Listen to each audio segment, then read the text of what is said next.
সবাই কি স্বপ্নকে জয় করতে পারে? স্বপ্নকে জয় করতে হলে কঠোর পরিশ্রম, ধৈর্য এবং অধ্যবসায় প্রয়োজন। স্বপ্ন যে অনুষ্ঠানে আপনাদের সাথে আছি আমি শারমিন সেলিম তুলি। আমাদের সাথে আছেন একজন পরিচিত মুখ, স্বপ্নজয়ী নারী।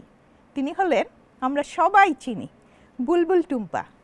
কেমন আছো তুমি? আলহামদুলিল্লাহ আপু, কেমন আছো? আমিও ভালো আছি। তোমাকে দেখে আরো ভালো আমারও ভালো লাগছে। ফার্স্ট টাইম তোমার সাথে বসে কথা বলবো, আমার খুবই ভালো লাগছে। আমারও ভীষণ ভালো লাগছে। আমি তোমার কাছে প্রথমে জানতে চাই যে স্বপ্ন বলতে তুমি কি বুঝো? কঠোর পরিশ্রম। কঠোর পরিশ্রম না করলে স্বপ্ন কখনোই সাকসেস হয় না।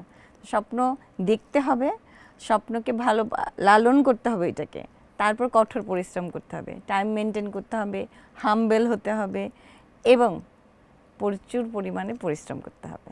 আমি মনে করেছি যে তুমি এই স্বপ্নজয়ী অনুষ্ঠানটাতে একদম পারফেক্ট, যার জন্যে আমি মানে তোমার সাথে কথা বলতে অনেক বেশি স্বাচ্ছন্দ্য বোধ করছি এবং ভালো লাগছে। কারণ আমারও খুব ভালো লাগছে, কারণ তোমাকে আমি অনেক দিন থেকে চিনি। তুমি অনেক স্ট্রাগল করেছো, মানে অনেক ধৈর্য সহকারে এই জায়গাটায় এসেছো এবং সবচেয়ে বড় জিনিস হলো টুম্পা, তোমার মানে তুমি অনেক অনেস্ট, আমি মনে করি যে। তোমাদের ভালোবাসা তাই। আচ্ছা, তোমাকে আমি তোমার ছোটবেলার একটু গল্প শুনতে চাই। আমার ছোটবেলার স্মৃতি আপু, আসলে যখন আব্বু আম্মু ছিল তখন তো আসলে স্কুল বাসা আর টাইমলি বাসায় ঢোকা একদম নিয়ম ছিল বড় আপুর, যে 1 মিনিট স্কুল থেকে দেরি হতে পারবে না। তোমার যদি যেতে ইচ্ছা করে কোথাও, তুমি বলে যাও, কিন্তু স্কুল থেকে কোথাও যেতে পারবে না, এটা বড় আপুর নিয়ম ছিল। আর টাইম টু টাইম আজান হলেই যত খেলাধুলা করতাম, আজান হলে বাসায় ঢুকতে হতো একদম আজানের টাইমে। কোথায় ছিলা তুমি? আমরা মিরপুরি, আমি এখনো মিরপুর, সেই বাসাতে বাবার বাড়ি মিরপুরেই বড়, মিরপুরেই আমার জন্ম, মিরপুরেই আমার সব। আচ্ছা আচ্ছা আচ্ছা, তুমি এখন যেই জায়গাটায় আসছো, তে সেই জায়গাটায় যদি এখনকার জেনারেশন আসতে চায়, এখন নিউ জেনারেশন যারা মানে তোমার সাথে কাজ করতে চায় বা তোমার জায়গায় আসতে চায়, তাদের প্রতি তোমার কি নির্দেশনা? প্রথমত একটা কথা বলি, কেউ কারো মতো হতে পারে না। আমরা হয়তো আইডলকে অনুকরণ করতে পারি, আইডল মানে আমরা তাকে তার ভালো গুণগুলি নিব। হ্যাঁ, তো আমরা যেটাকে মডেল বলে, আসলে ভালো গুণগুলি নেওয়া। একজন তো আইকন থাকে সবার। আমার যেমন ডিফারেন্ট মানুষ আছে, এক একজনের এক এক জিনিস পছন্দ, খুব পছন্দ। যেমন আমি এক একজনের সৌন্দর্য এক এক রকম আবিষ্কার করি। মানুষ কিন্তু একই রকম হয় না, ডিফারেন্ট হয়। তো এখনকার জেনারেশন যদি কাজ করতে চায়, তাদের প্রচুর পরিশ্রম করতে হবে। আমাদের সময় তো সোশ্যাল মিডিয়া ছিল না, আমরা রিলসে ছবি তুলেছি, পেপার পত্রিকা কম ছিল, টিভি চ্যানেল কম ছিল। এখন অনেক কিছু, এখন হাতেই মানুষের একটা ধরো দুনিয়া। তো ওই দুনিয়াটাকে তুমি যত সুন্দর করে দেখাবা তত ভালো, মানে পজিটিভ জিনিস যত দেখাবা। তো ওদেরকে প্রচুর পরিশ্রম করতে হবে, টাইম মেনটেন করতে হবে, হাম্বেল হতে হবে এবং মানুষকে মানুষ হিসেবে গণ্য করতে হবে। এইটা অনেক ইম্পর্টেন্ট। যে একজনে আমাকে চা দিল, তাকে আমি তুচ্ছ করলাম, একজনে চেয়ারে বসে আছে, তাকে আমি অনেক দিলাম না। দুইজনের কর্ম আলাদা, কিন্তু দুইজনেই মানুষ। সবাই সব জায়গা থেকে সেইভাবে এক্সপেক্ট করা উচিত। আমরা মনে করি যে তুমি স্বপ্নকে জয় করেছো, তুমি একজন স্বপ্নজয়ী। তে তুমি যদি ছোট সময় যে স্বপ্নটা তুমি দেখতা, তুমি কি মনে করো যে এখনকার স্বপ্নের সাথে তোমার ছোট সময়ের স্বপ্নের মিল আছে? না আপু, আমার তো আসলে ইউটার্ন নিয়েছে জীবনটা। আব্বু আম্মু মারা যাওয়ার পরে আমি তো জীবনে আসলে আমি কখনো মডেল হবে এটাই তো চিন্তা করি নাই। আমি সবসময়, আব্বু যেহেতু জব করতেন, আব্বুর হাত ধরে আমি বাজারে যেতাম, আব্বুর সাথে নামাজ পড়তাম। আমি একটু আব্বু ভালোবাসার মেয়ে ছিলাম, খুব মানত করার সন্তান। তো আব্বুর সাথে আমি খুব একটা টাচ ছিলাম। তো ওইটা দেখে না আমার সবসময় মনে হতো আমি পড়াশোনা করব, ইউনিভার্সিটি যাব এবং মাল্টিন্যাশনাল কোম্পানি জব করব, কিন্তু সেটা তো আর হলো না। সেটা তো অবশ্যই আমার 14-এর আগে, আমার যখন বয়স 14-12 তখনকার চিন্তা ভাবনা। তারপর তো আব্বু আম্মু মারা যায়। আমার যখন মারা যায় তখন আমার বয়সটা অনেক ছোট, 12-13। দুজন তো পরপর মারা গেছেন 11 মাসের মাথায়। তো আমরা ভাই বোনরা বড় হয়েছি। আমার পুরাটা মিডিয়ায় ঢোকাটা হচ্ছে আমার ইউটার্ন। পুরা চাচার ফ্রেন্ড মডেলিং করতো, আমার চাচার বিয়ে খেতে গেছি, চাচার ফ্রেন্ড মডেলিং করতো, সে আমাকে দেখেছে এবং দেখার পরে চাচাকে বলেছে তোর ভাস্তিটা অনেক কিউট মডেলদের মতো দেখতে। তো তখন চাচার ফ্রেন্ড অনেক দিন ধরে চাচার সাথে করেছে যে দাও দাও, ভাইয়া প্রথম রাজি হচ্ছিল না, যেহেতু ভাইয়া গার্জিয়ান। তো ভাইয়া বলছেন না, যেহেতু আমাদের মিডিয়ায় কেউ ছিল না, তো ভাইয়া বলছে না দিব না। পরে 1 বছর লাগছে ভাইয়াকে রাজি করতে। তারপরে চাচা অনেক কষ্ট করেছে যে রাজি করানোর জন্য, তারপর দিয়েছে। দেওয়ার পরে প্রথম যেদিন আমি ক্লাসে যাই সেদিন মানে ওয়ার্কশপে যাই শোয়ের পারপাসে মডেলিংয়ের করার জন্য। সেদিন আমার হাতে টাকা দিয়ে বলেছে তোমাকে যে আমি টাকাটা দিচ্ছি এমন কিছু করো না যেটা মানে মাথা নিচু হয়ে যায়, এমন কিছু করো আমরা জানি তোমাকে নিয়ে গর্ব করতে পারি। তো এখন 27 বছর আমার, আর ধরো 2টা দিন বাকি আছে, আমি 28 বছরে পা দিব। তোমার এই জায়গায় আসার পিছনে কার অবদান সবচেয়ে বেশি? আমার পুরো ফ্যামিলি, আমার ফ্যামিলি অনেক কারণ সাপোর্টিং। ফ্যামিলির সাপোর্ট হ্যাঁ। ছাড়া কখনো আসা যায় না। আমার ফ্যামিলি এবং আমার ছোট ভাই রনি সবসময় সাপোর্ট দেয়, আমার বড় বোন, মানে আমার পুরো ফ্যামিলি আমাকে অনেক সাপোর্ট দেয়। মানে সাপোর্ট ছাড়া আমি আসলে কাজ করতে পারতাম না, কারণ আমি প্রচুর পরিশ্রম করি। আমি যতক্ষণ এই যে আমি আসছি তোমার সাথে, এই যে বসা, আমি যে এইখানে আসছি ধরো অনেকক্ষণ হয়ে গেছে, এখনো আমার ভাই আমার সাথে আছে। সো ও ছাড়া, হ্যাঁ, এটা আমার অনেক বড় একটা সাপোর্ট আপু। এরকম সাপোর্টিং মানুষ থাকলে না মানুষ জীবনে কাজ করতে অনেক সুবিধা হয়। ও মনে হয় আমার জন্য আল্লাহ একটা স্বর্গ পাঠাই দিয়েছে, আমার কাছে মনে হয় অনেক সাপোর্টিং। জীবনে এমন কোনো সময় এসেছিল তোমার যে তুমি মনে করেছো যে আর সম্ভব না, তুমি হাল ছেড়ে দিয়েছো, এরকম কি কখনো? না আপু, এরকম সময় আসে নাই, তবে মাঝে মাঝে মানুষের কথা শুনে মন খারাপ হয়। মন খারাপ হয় না তা না, আমি মানুষ, মন খারাপ হয়, তবে এরকম সময় আমার আসে নাই। আমি সবসময় অনেক ছোটবেলা থেকে অনেক শক্ত একটা মেয়ে। আমি, হ্যাঁ, আমি অনেক হার্ডওয়ার্ক করি। এবং তুমি জানো না, আমি যখন গ্রুমিং করতাম, যখন আমার বয়স 15, হ্যাঁ 15, 16, 17 এই টাইমটায় আমি প্রচুর গ্রুমিং করতাম। আমাদের সকাল 11টা, আমাদের আগে 3 মাস 4 মাস শোর পারপাসে গ্রুমিং হতো। যখন তানিয়াপুর সাথে কাজ শুরু করি, আমি অপি আপুদের ওয়ার্কশপে কাজ করেছি আপুর অ্যাসিস্ট্যান্ট হিসেবে, তাদেরকে হাঁটা শিখিয়েছি।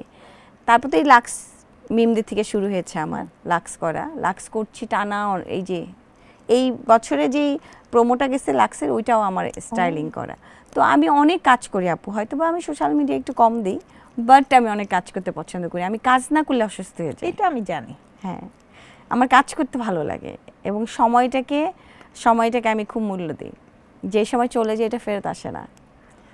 তোমার জীবনের প্রথম অর্জনটা কেমন ছিল? শো যখন আমি করতে গেছি আপু, না ওইটার প্রতি একটা ভালো লাগা শুরু হয়ে গেছে। এবং আমার কাছে না, যখনই যেই কাজ করতে যাই, এটা আমার বেবি মনে হয়, এটা আমার বাচ্চা, মানে নতুন জার্নি পথ শুরু হয়। আমার সব কাজকে আমার ভালো লাগে, আমি কোনো কাজকে বাদ দিতে পারবো না আপু, কারণ কোনো কাজ বাদ দিয়ে আমি কোনো কাজকে করতে পারবো না। আমার প্রত্যেকটা কাজ বুলবুল টুম্পা বানিয়েছে, তো আমার প্রত্যেকটা কাজকে আমার ভালো লাগে। হ্যাঁ, তার মাঝখানে কিছু কিছু কাজ থাকে ভালোবাসার কাজ, যেমন আমার যখন কভারেজ হয়েছে নারীর দিবসে, নারী সফল নারী হিসেবে কলকাতা থেকে আমার ইন্টারভিউ নিয়েছে। আমি যখন কেরিয়ার 18 বছর, তখন আমার 18 বছর বয়সে, না 18 বছর কেরিয়ার আমার যখন, তখন কলকাতা থেকে ফোন করে আমার ইন্টারভিউ করেছে এবং আমার কাভারেজ করেছে। এবং আমার পরও করে নারী সফল নারী হিসেবে আমার একটা কাভারেজ এসেছে ম্যাগাজিনে। তো ওইটাও অনেক ভালো একটা জায়গা।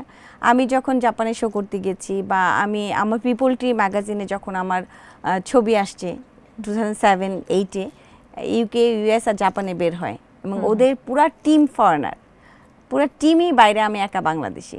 সো ওইটা আমার জন্য অনেক ভালো একটা ভালোবাসার একটা জায়গা। তবে আমি কোনো কাজকে বাদ দিব না, আমার প্রত্যেকটা কাজই আমার কাছে অনেক ইম্পর্টেন্ট, আমার ভালোবাসার জায়গা। তোমার জীবনের প্রথম উপার্জনের টাকাটা তুমি কিভাবে খরচ করেছো? আমার প্রথম টাকাটা আমার বাসায় মনে হয় আমি সবার জন্য টুকিটাকি কিছু কিনেছিলাম। আচ্ছা। তারপরে আমি আবার সবাইকে দিতে পছন্দ করি, আমার বাসার মানুষকে ইনফ্যাক্ট আমি দিতে পছন্দ করি। যাতায়াত ভাড়া করেছিলাম, এরকম করেই চলে গেছে। আর কিছু কিনেছিলাম মনে হয় আমার, তুমি 27 বছর আগের গল্প বলেছো, তো 27 বছর আগে। হ্যাঁ, না 27 বছর হোক আর 30 বছর হোক, প্রথম টাকাটা কিন্তু মনে থাকে যে আপু প্রথম টাকাটা, আমি না টাকাটা না আমার কাছে মনে হয় যে আমি কাজটা যত করব, হ্যাঁ, কাজে আমাকে নিয়ে যাবে। আমি যখন টাকার পিছে দৌড়াবো, টাকা কিন্তু আমাকে নিয়ে আসবে না কখনো। হ্যাঁ, তো তো আমি আমি তুমি জানো এখন হাসবা, আমি টাকা গুনতে পারি না, আমার ভাই গুনে টাকা, আমি হিসাব সবসময় গলমেল করে ফেলি। তোমার শুরুর দিকের গল্পটা একটু শুনতে চাই। আমি তো বললাম আপু যে শুরুটা আসলে ওই যে চাচার বিয়ে খেতে যাই তখন থেকে আসলে, তবে অনেক হার্ড ওয়ার্ক করেছি আপু, পরিশ্রম করেছি। আরেকটা জিনিস ছিল, অনেক প্রতিকূল পরিবেশে তোমাকে হ্যাঁ তখন আগাতে মডেল মানে হয়েছে। হচ্ছে মডেল মডেল এই চিন্তা করলে মানুষ বিশাল বিশাল। তবে আমি মনে করি না মিডিয়াটাও একটা, আসলে সবাই মিডিয়াটাকে দেখে বলে মানুষ অনেক তাকিয়ে থাকে, বাট মিডিয়ার বাইরে হয়তো বা অনেক কিছু হয়, মিডিয়াটাকে ফোকাস করে, কিন্তু মিডিয়ার বেশিরভাগ মানুষ ভালো। আমি যাদের সাথে কাজ করেছি না আপু, বেশিরভাগ মানুষ ভালো। আসলে আমি মনে করি যে নিজে ভালো হইলে জগৎ ভালো। নিজে তো ভালো থাকতেই হয় আপু, নিজে ভালো না থাকলে জগৎ ভালো হবে না। তার সাথে সাথে যাদের সাথে তুমি কাজ করবা, যেমন তুমি ধরো এই যে মৌ আপু, তানিয়া আপু, আমি এই যে জয়া আপু, এরা একটা আইকন, নোবেল ভাইয়া, তারপরে এই যে বিপাশা আপু, এরা যে সুন্দর করে কথা বলে, এরা যে সুন্দর করে যে প্রেজেন্টেশন করে, এই যে গুণী মানুষগুলো আমাদের মিডিয়াতে আছে, তুমি দেখবা এরা ভাইরাল হয় না। একদম একদম ভাইরাল হচ্ছে মানে যেগুলি ভাইরাল হওয়ার না, বুঝছো? তো আমার কাছে মনে হয় যে যারা কাজ করতেছে, যারা আমাদের যাদের ভালোবাসে আমরা কাজ করতেছি, যাদের জন্য আমরা কাজ করি, তারা যদি পজিটিভ জিনিস দেখে, পজিটিভ মানুষকে দেখতে চায়, মিডিয়াটা আরও সুন্দর হয়ে যাবে। তোমার দৃষ্টিতে সফলতার সংজ্ঞা কি? আমার দৃষ্টিতে সফলতার সংজ্ঞা হচ্ছে তুমি যত পরিশ্রম করবা, যত ভালো মানুষ হবা এবং যত কাজ করে যাবা, সেটাই হচ্ছে আমার কাছে মনে হয় সফলতার সংজ্ঞা। কারণ দেখো মানুষ অনেক উপরে যেতে পারে পারে, কিন্তু তুমি যদি মানুষকে ভালোই না বাসো, মানুষকে ভালোবাসা না দাও, তুমি মরে গেলেই মানুষটা মনে রাখবে না, কখনো না। তোমার ভালো কাজ করে যাওয়াটাকেই আমার কাছে মনে হয় একটা ভালো কিছু। তো তোমার দ্বারা আরও 10টা মানুষ খাবে, আরও 100টা মানুষ খাবে, সো ইনকাম করে খেতে পারবে। বুলবুল টুম্পার মুখে আমরা অনেক অনুপ্রেরণামূলক কথা আমরা শুনছিলাম, কিন্তু সময় হলো ছোট্ট একটি বিরতি নেওয়ার। দর্শক কোথাও যাবেন না, আমাদের সাথেই থাকবেন।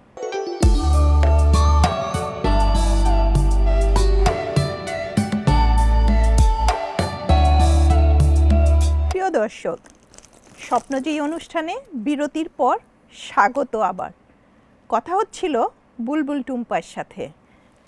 স্বপ্নজয়ী অনুষ্ঠানে এসে তোমার কেমন লাগছে? খুবই ভালো লাগছে, তোমার সাথে বসে আড্ডা মেরে আরও ভালো লাগছে।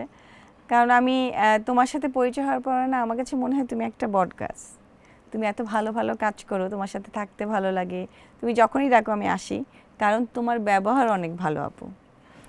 তুমি মানুষকে আপন করে নিতে পারো, এটা অনেক ইম্পর্ট্যান্ট। আর এই যে তুমি সুন্দর করে নারী উপলক্ষে, নারী দিবস উপলক্ষে আলোকিত নারী অ্যাওয়ার্ডগুলি দাও, সেটার অ্যাওয়ার্ড নিতে যেয়ে তোমার সাথে আমার পরিচয়, ওই যে একটা বন্ডিং শুরু হয়েছে এবং এত সুন্দর সুন্দর প্রোগ্রাম করো, আমার খুবই ভালো লাগে। সো এই যে তোমরা সম্মানটা দাও মানুষকে, আর্টিস্টদের, এইটার পরে না দায়িত্ব আরও বেড়ে যায়, তখন মনে হয় আরও ভালো ভালো কাজ করি। স্বপ্নকে জয় করতে হলে তুমি কি মনে করো যে কঠোর পরিশ্রম নাকি ভাগ্য, কোনটিকে তুমি প্রাধান্য দাও? কঠোর পরিশ্রম তো করতেই হবে, তবে লাক ফেভারও করতে হয়, দুইটাই।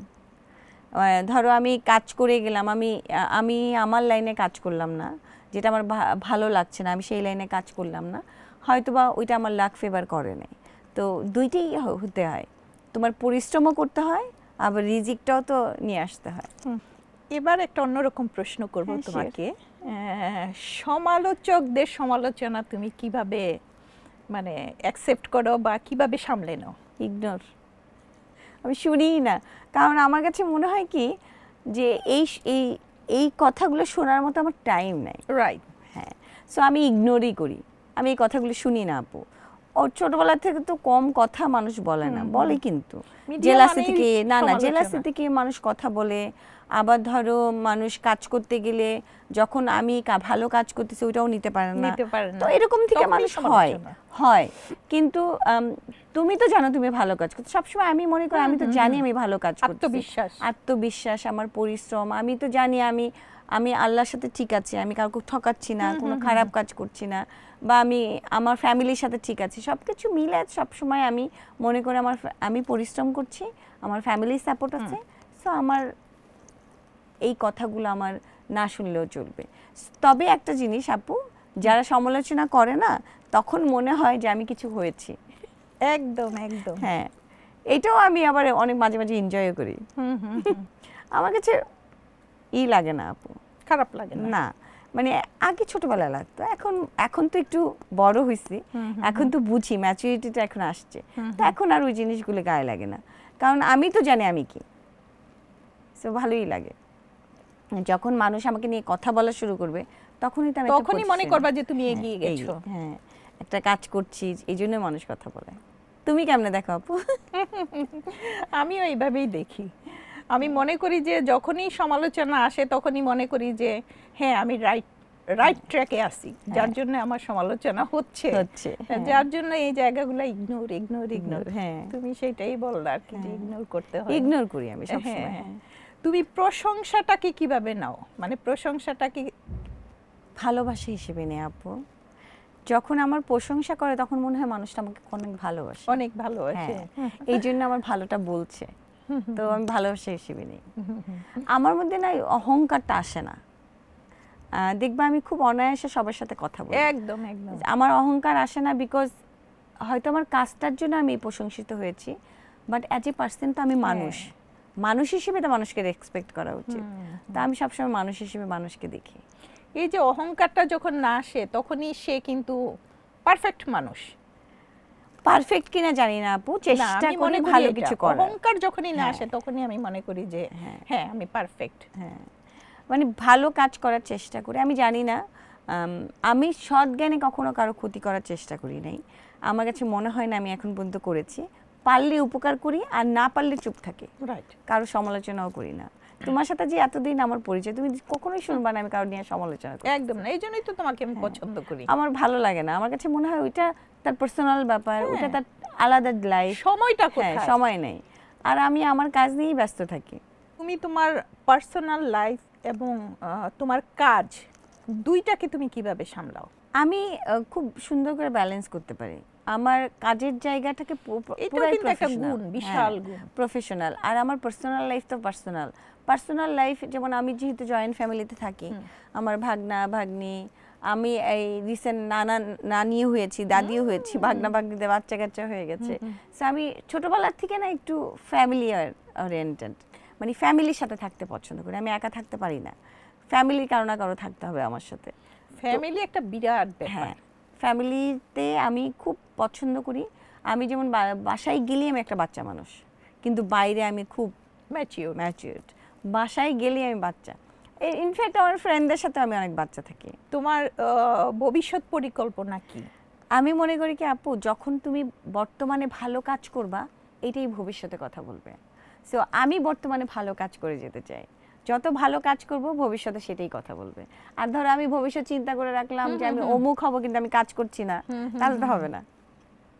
আমি সবসময় ওইটাই মনে করি যে ভালো কাজ করলে আমি যত বেটার কাজ করব। আর না, আমি সবসময় মনে করি কি আপু জানো, আমার নিজের সাথে নিজে কম্পিটিশন করি। আমার এই কাজটা থেকে ওই কাজটা আরো ভালো করতে হবে, এই কাজটা থেকে ওই কাজটা আরো ভালো করতে হবে, ওই কাজে এই ভুল হয়েছে, এই কাজে এই ভুল করা যাবে না। তো আমি আমার নিজের সাথে কম্পিটিশন করি সব সময়। আমি আমার নিজের কম্পিটিটর, সব সময় নিজের সাথে কথা বলি, নিজের সাথে কিভাবে আর একটু বেটার করা যায়, কিভাবে মানুষের সাথে ভালো ওয়েল বিহেভ করা যায়, কিভাবে কাজটাকে সুন্দর করা যায়, কিভাবে আমার নতুন স্টুডেন্টকে ভালো কিছু শেখানো যায়, যতটুকু হাম্বেল বানানো যায়। এই যে সালাম দেওয়া, মানুষকে রেসপেক্ট করা, মানুষের সাথে সুন্দর কথা বলা, ওই জিনিসগুলো মানুষকে বোঝানো, আমার স্টুডেন্টকে বোঝাই। যখন আমি ক্লাস করি, আমি যখনই যেখানে যাই ক্লাস করতে, আমি ঢুকেই বলি যে স্টুডেন্টকে বলি যে আমার সাথে যতক্ষণ থাকবা হাসি মুখে কথা বলবা। আমি স্যাড চেহারা পছন্দ করি না, কারণ উজ্জ্বল মুখের মানে হাসি মুখ দেখলে মানুষের মন ভালো হয়ে যায়। তো ওইটা সবসময় বলি। আমার এরকম ছোট ছোট কিছু জিনিস আছে যেটা আসলে আমি চেষ্টা করি ভালো কিছু করার, কাজগুলি এগিয়ে নিয়ে যাওয়ার। বর্তমান সময়ে তোমার সেক্টরে তরুণদের জন্য কি সুযোগ আছে? অনেক সুযোগ আছে আপু, সবার হাতে ফোন, দুনিয়া এখন সবার হাতে। তোমার সময় তো অনেক স্ট্রাগল। আমাদের একটা পেপারে ছবি আসলে আমরা মডেল, একটা পত্রিকার ছবি আসলে আমরা মডেল। ধরো এইভাবে একটা জিনিস হতো, বিটিভি ছিল, চ্যানেল আই ছিল, এটিএন ছিল, এই কয়েকটা চ্যানেল ছিল, বুঝছো। আর কোনো চ্যানেল ছিল না, অনেক পরে আসছে বাকিরা। তো তখন হচ্ছে ফ্যাশন শো টিভিতে দেখাতো না, বুঝতে ছবি তুলে পেরেছি। তুলে তারপর পত্রিকায় আসতো, নাহলে ম্যাগাজিনে আসতো। এরকম সোশ্যাল মিডিয়া তো ছিল না ছিলই তখন। না, কিছুই ছিল না আপু। রিলসে ছবি তুলছে, আমার এখনো মনে আছে। আমি সাদা কালো মানে রিলসে ছবি তুলে না 36টা ছবি, আবার ফিক্সড ছিল। হ্যাঁ 36টা। 36টা। ওই জন্য বেশি উঠানো যেত না। তো ওইটা ওয়াশ করার পরে ওই ছবি দেখতে পারতাম। আর আমি অনেক লাকি আপু, আমি যদি ওই সময়টা না পেতাম এই সময়টার ইগুলি বুঝতাম না। তো আমি দুইটা সময় পেয়েছি, আমার কাছে মনে হয় আমরা অনেক লাকি। লাকি আমরা আসলে অ্যানালগ জমানায়ও ছিলাম, ডিজিটাল জমানায়ও হ্যাঁ। ছিলাম। আমাদের কিন্তু আসলে লাকি, কিন্তু অনেক কষ্ট হয়েছে আপু কিন্তু আরেকটা আমাদের। জিনিস, হ্যাঁ কষ্ট কারণ আমরা করেছি। এখনকার ছেলেমেয়েরা তো জন্ম হয়েই তারা ডিজিটাল জমানা, তাই না? কিন্তু আমরা তো অ্যানালগ জমানা থেকে আবার কনভার্ট করেছি হ্যাঁ। ডিজিটাল জমানায়। তবে আমি একটা জিনিস আমার সবসময় আফসোস রয়ে গেছে, আমার যে বড় বড় বিলবোর্ড হয়েছে, সানসিল্কের বিলবোর্ড, তোমার অনেক বিলবোর্ড হয়েছে আমার, প্রাইডের বিলবোর্ড, তারপর তোমার এই যে আমরা লিপস্টিক দিয়ে মেকআপের ওই তোমার গোল্ডেন রোজের বিলবোর্ড, আমার অনেক বিলবোর্ড হয়েছে আপু, চৈতের বিলবোর্ড। তোমার ছবি কিন্তু খুব সুন্দর। থ্যাংক ইউ আপু, মাই অনেক সুন্দর আসে। তো ওই বিলবোর্ডের সামনে দাঁড়িয়ে কোনোদিন ছবি তুলতে পারি নাই। এখন মোবাইল দেখে মনে হয় আফসোস রয়ে গেছে আমার, যে তখন যদি আমার হাতে একটা মোবাইল থাকতো, যে আমি আমার বিলবোর্ডের সামনে একটা ছবি তুলেছি। এখন যখন সবাই করে, আমার এটা অনেক আফসোস থাকে যে আমার আসলে এত বিলবোর্ড হয়েছে। এখন তো বিলবোর্ডের জামানা খুব কমে গেছে। ধরো 10 বছর আগে আবার ব্যাক করতে পারো, তাহলে তোমার কোন ভুলটাকে তুমি শুধরাবে? আপু আমার কাছে মনে হয় আমি প্রত্যেকটা কাজই বুলবুল টুম্পা বানিয়েছি, তো ভুল শুধরানোর কিছু নাই। হ্যাঁ একটা আফসোস আমার আছে যে আমি কেরিয়ার করতে যেয়ে অনেক পড়াশোনা করতে পারিনি, কারণ আমি যদি পড়াশোনার দিকে যেতাম তাহলে আমার কেরিয়ার হতো না। আর তখন আসলে ওই সিচুয়েশনটাও ছিল না। আমি অনেক স্ট্রাগল করেছি। আমি এমনও দিন গেছে আপু, আব্বু আম্মু মারা যাওয়ার পরে আমি কোচিংয়ে টাকা দিতে পারি নাই পরীক্ষার আগে। তো ওইটাও আমার অনেক আমি অনেক স্ট্রাগল করেছি। এই জন্য না আপু, আমার কাছে যখন ছেলেমেয়েরা আসে গ্রুমিং করতে, আমি মাথায় তেল দিই না, তেল ছাড়া মাথায় তেল দিই। আমি এদেরকে তৈরি করে একটা রতন স্টার বানাই। তো এইটা আমার কাছে খুবই হয় যে আমি যে কষ্টটা করেছি, আমি চাই যে আমি তো সারা জীবন বাঁচবো না, কিছু জিনিস তো আমি ছেলেমেয়েদের দিয়েই যেতে পারি। আমি আমার আশেপাশে মানুষকে হাম্বল হতে শিখাই, চিল্লায় না, মানে অনেক রেগে কাজ করা না। তোমার যদি কোনো প্রবলেম হয় সেটা তুমি সলভ করো ঠান্ডা মাথায়। আমরা অনুষ্ঠানের শেষ পর্যায়ে চলে এসেছি, তবে শেষ করার আগে তোমার কাছ থেকে জানতে চাই যে নতুন যে প্রজন্ম, তাদের প্রতি তোমার নির্দেশনাটা কি? কি পরামর্শ দিতে চাও তুমি তাদেরকে? দেখো আপু, ওরা তো একটা কম্পিউটার ব্রেন নিয়ে মনে হয় বের হয়, আমার কাছে মনে হয়। তবে এটা বলবো যে সবসময় আমি মনে করি ওদের একটা পরিশ্রম, আমাদের একটা পরিশ্রম, দুইটা মিলাই যদি ওরা কাজ করে না, পথটা সুন্দর হবে। যত পরিশ্রম করবে, মানুষের থেকে শেখার কোনো শেষ নাই। এই যে আমি এখানে বসে বসে তোমার থেকে অনেক কিছু শিখতে পারি, আমার এখানে যতগুলো লোক আছে আমি শিখতে পারি, শেখার শেষ নাই। শিখতে হবে, হার্ডওয়ার্ক করতে হবে, মানুষকে সম্মান করতে হবে, এবং সিনিয়রদের থেকে আইডিয়া নিতে হবে, এবং ওদের আইডিয়া মিলে একটা দুনিয়া আরও সুন্দর হবে। তা আমি মনে করি ওরা হাম্বেল হবে, পরিশ্রম করবে এবং মানুষকে রেসপেক্ট করতে শিখবে।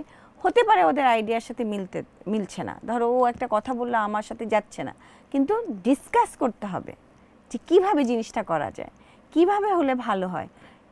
মানুষকে ইগনোর না করে, মানুষকে খারাপ কিছু না বলে, বা ওকে হচ্ছে না, ওর দেওয়া হবে না, এটা না করে ওকে ঠান্ডা মাথায় বুঝাইতে হবে, পরিশ্রমটা করতে হবে, এবং সুন্দর করে পৃথিবী দেখতে হবে। এবং আমার কাছে মনে হয় যে তুমি যত সুন্দর হবা, পৃথিবী তত সুন্দর।